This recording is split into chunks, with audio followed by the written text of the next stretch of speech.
Settlement की, फिर बात करेंगे रैयतवाड़ी की, फिर बात करेंगे महालवाड़ी की, फिर हम बात करेंगे कुछ इकोनॉमी से रिलेटेड कुछ बुक लिखे गए हैं, कुछ थॉट दिए गए हैं, कौन कौन से लोग हैं उनकी हम बात करेंगे। ठीक है, पहला हमारा टॉपिक हो गया यहाँ पे परमानेंट सेटलमेंट।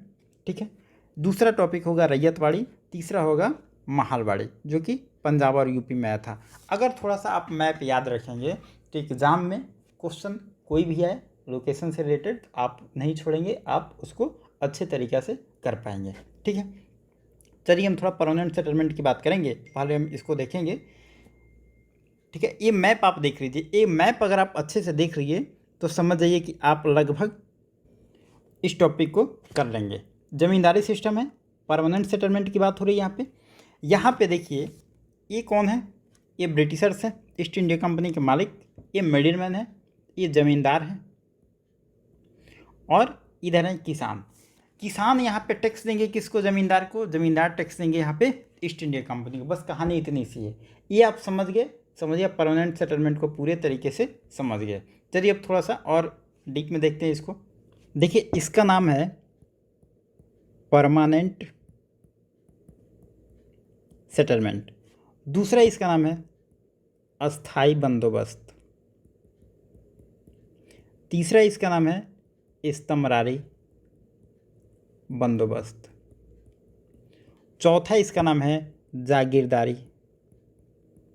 अब ये देखते चलिए, अभी और नाम है इसका।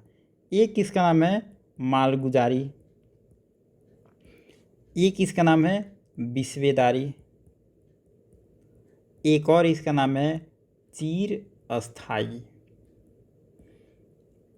अगर XYZ कुछ भी नाम अगर एग्ज़ाम में आपको नया दिख जाए तो घबराना नहीं है, मान के चलिए नया नाम परमानेंट सेटलमेंट का ही नाम है। ठीक है, अंग्रेजी में एक ही नाम है परमानेंट सेटलमेंट, रैयतवाड़ी का नाम एक ही है, रैयतवाड़ी हिंदी में हो या अंग्रेजी में हो एक ही है, महालवाड़ी का नाम एक ही है।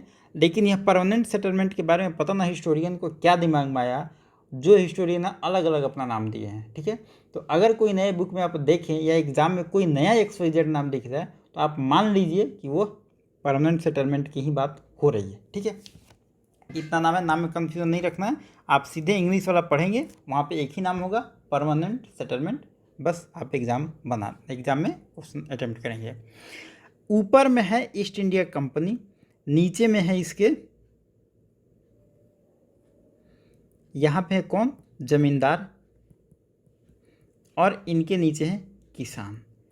किसान टैक्स देंगे किनको, ज़मींदार को, और ज़मींदार यही टैक्स को देंगे ईस्ट इंडिया कंपनी को। अब ज़मींदार टैक्स कैसे देंगे, आप याद रखेंगे, यह रेशियो एग्जाम में पूछा जा सकता है, कितना परसेंट अपने रख कंपनी को, 11 को देंगे ईस्ट इंडिया कंपनी को। अब ज़मींदार टैक्स कैसे देंगे, अगर 100 अमाउंट है टैक्स का, 89% दे देंगे किसको, ईस्ट इंडिया कंपनी को, परसेंट दे देंगे किसको, ईस्ट इंडिया कंपनी को, 11% जो होगा ये अपने पास रख लेंगे।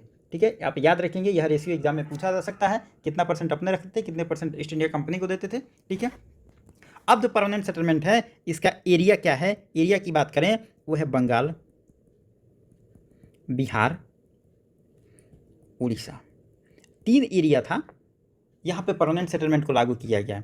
यहाँ पे टैक्स का सिस्टम क्या था, टैक्स फिक्स था, फिक्स है, इतना ही टैक्स लेना है, ना घटेगा ना बढ़ेगा। ठीक है, घटने का तो चांस ही नहीं था, टैक्स बढ़ ही जाता था। यहाँ पे एक रूल था सनसेट लॉ, बहुत फेमस है सनसेट लॉ। मतलब अगर मानते हैं 4 सितंबर तक आपको टैक्स देना है, तो 4 सितंबर में अगर 6 PM पे सूर्यास्त होता है, उस टाइम तक अगर आप टैक्स नहीं देते हैं तो आपकी ज़मीन को ज़मींदार साहब जो है हड़प लेंगे। ठीक है, तो यही था सनसेट लॉ, सूर्यास्त कानून यही कहा जाता था। एक आपसे सवाल पूछा जा सकता है कि बिहार में परमानेंट सेटलमेंट लागू किया गया, इसका कारण क्या था। बहुत सारा ऑप्शन दिया हुआ था, लेकिन उसका सबसे बेहतरीन ऑप्शन है भू राजस्व का निर्णय करना। मतलब लैंड टैक्स कितना होगा उसका हम डिसीजन लेंगे, इससे भू राजस्व का निर्णय करना एक ऑप्शन था। एक PYQ में हम देख रहे थे, ऐसा प्रश्न बना था, तो थोड़ा ऐसे ये थोड़ा सा समझ वाला प्रश्न है, आप थोड़ा सा इसको याद कर लेंगे। ठीक है, सबसे इंपॉर्टेंट सवाल क्वेश्चन तो इसमें हम बताए ही नहीं, कब आता है 1793 में, कौन लाएगा, कॉर्नवालिस।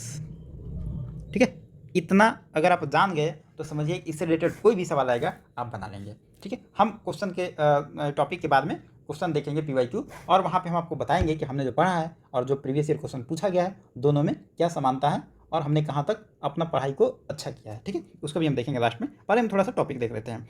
अगला टॉपिक है रैयतवाड़ी। अगर हम रैयतवाड़ी की बात करें, ये है रैयत है, किसान है, यहाँ पे ज़मींदार है और ये है ब्रिटिशर्स। देखिए यहाँ पे जो मिडिल मैन है, ज़मींदार है, इनकी भूमिका ख़त्म कर दिया गया है। किसान को क्या बनाया गया? मालिक। अब मालिक जो होंगे ये डायरेक्ट टैक्स देंगे। चलिए हम इनको थोड़ा सा देख लेते हैं। रैयतवाड़ी सिस्टम क्या है?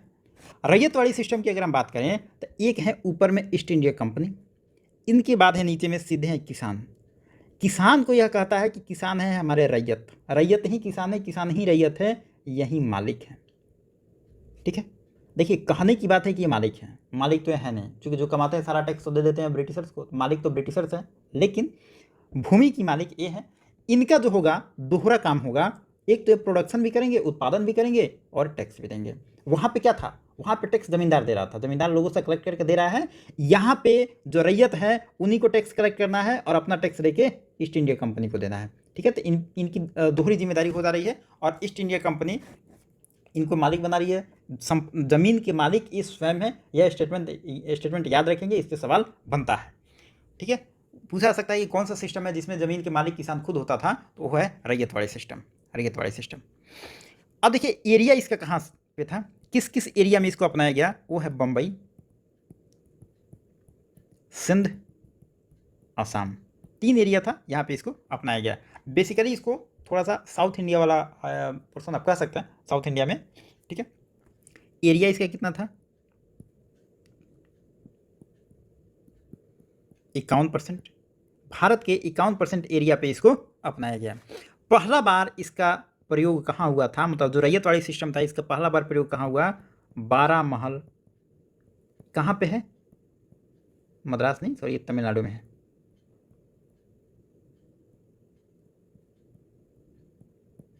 ठीक है, तमिलनाडु में है, याद रखेंगे, बारामहल में है, तमिलनाडु में। अब आपसे सवाल ये भी पूछ सकता है कौन कौन से लोग इसको स्टार्ट करते हैं। यहाँ पे अलेक्जेंडर रीड, अलेक्जेंडर रीड। दूसरा Thomas Munro. Thomas Munro, Thomas Munro कौन थे? मद्रास के गवर्नर थे। यहाँ पे देखेंगे जो टैक्स था, जो टैक्स का सिस्टम था वो फिक्स नहीं था। हमने परमानेंट सेटलमेंट में देखा कि टैक्स का सिस्टम फिक्स था, यहाँ पे टैक्स का सिस्टम फिक्स नहीं है।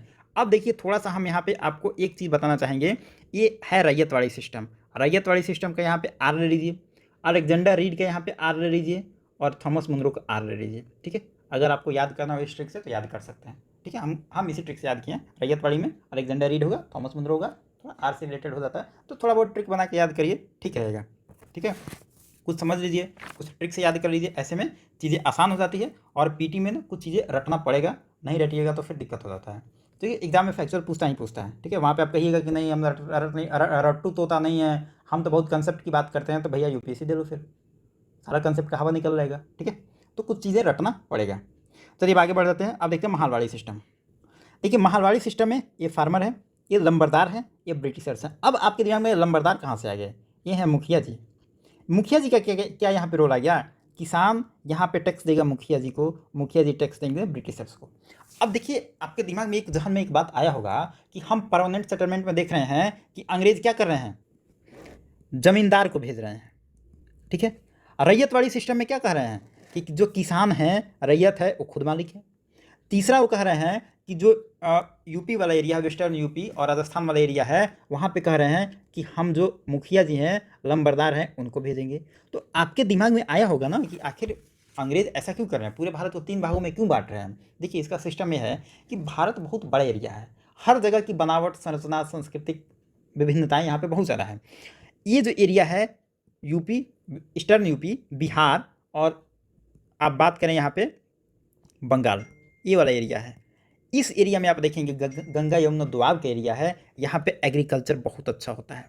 जब बहुत अच्छा होगा प्रोडक्टिविटी, यहाँ पे टैक्स ज़्यादा होगा और यहाँ पे टैक्स कलेक्ट करना आसान होगा, इसीलिए यहाँ पे ज़मींदारी सिस्टम को लागू किया जाएगा।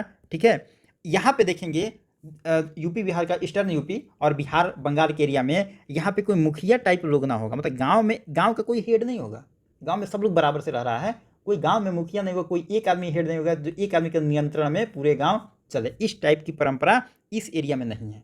तो इन्होंने क्या किया कि यहाँ पे एक अपना हेडमैन भेज दिया, जिसको ये कहा जमींदार, कहा जमींदार बना के हेडमैन भेज दिया, ठीक है।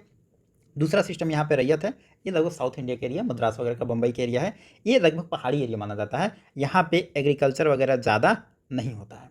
जब ज़्यादा नहीं होगा तो आपका टैक्स भी ज़्यादा नहीं होगा। यहाँ पे देखेंगे टैक्स फिक्स नहीं है, टैक्स कम ज़्यादा हो सकता है, ठीक है। ये वाला एरिया हुआ। तो यहाँ पे कहेंगे कि पहाड़ी एरिया है, तो कुछ लोग 5 लोग यहाँ पे है, 10 लोग वहाँ पे है, तो इस टाइम में कौन टैक्स देगा, कलेक्ट कौन करेगा वहाँ जाके। तो इन्होंने कहा कि भाई आप रैयत हैं, आप खुद मालिक हैं, आप ही हमको टैक्स दे दीजिएगा, क्योंकि जितना आप टैक्स दीजिएगा उससे ज़्यादा तो हमको मतलब कलेक्ट करने में लगेगा, ठीक है। तो ये यहाँ पे इनको मालिक बना देते हैं। तीसरा सबसे इंपॉर्टेंट एरिया है ये वाला एरिया, महालवाड़ी वाला एरिया है। ये एरिया कौन सा है?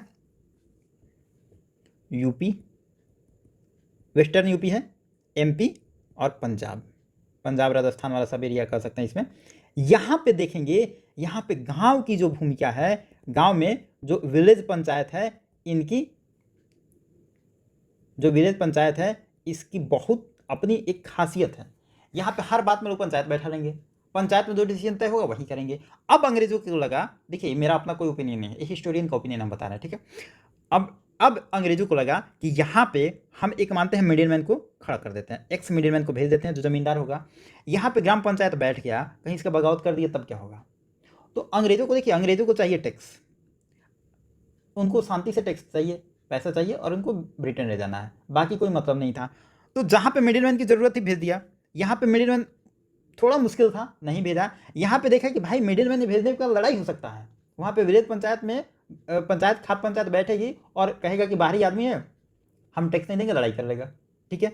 इसके लिए ज़रूरी है यहाँ का जो मुखिया है, जो विलेज का हेड है, उसी को हम हेड बना देते हैं। हमको तो क्या दिक्कत है, ये ग्राम पंचायत में बैठेगा, अपना मीटिंग करेगा, हेड है, इसके बाद लोग मानेगा, और यह हम टैक्स कलेक्ट करेगा और ये सीधे ईस्ट इंडिया कंपनी को दे देगा।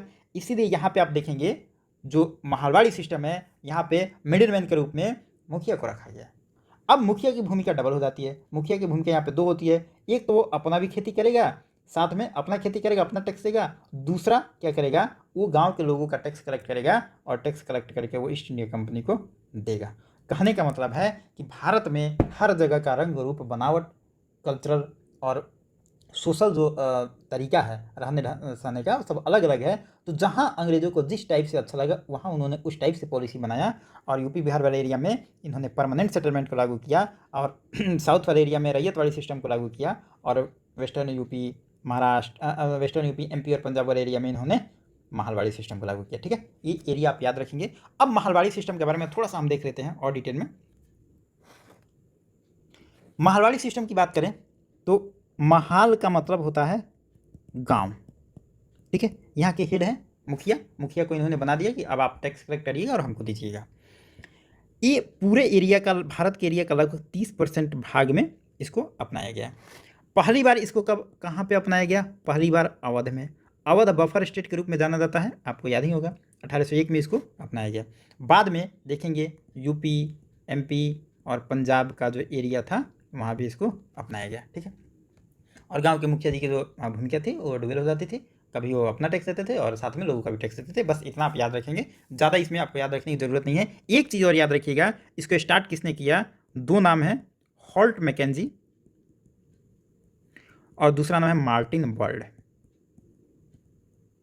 ये दोनों नाम काफ़ी इंपॉर्टेंट है, एग्जाम में पूछा जाता है, आप इसको याद रखेंगे। अब चलिए हम 4th टॉपिक आज का करेंगे, मेन प्रोपोनेंट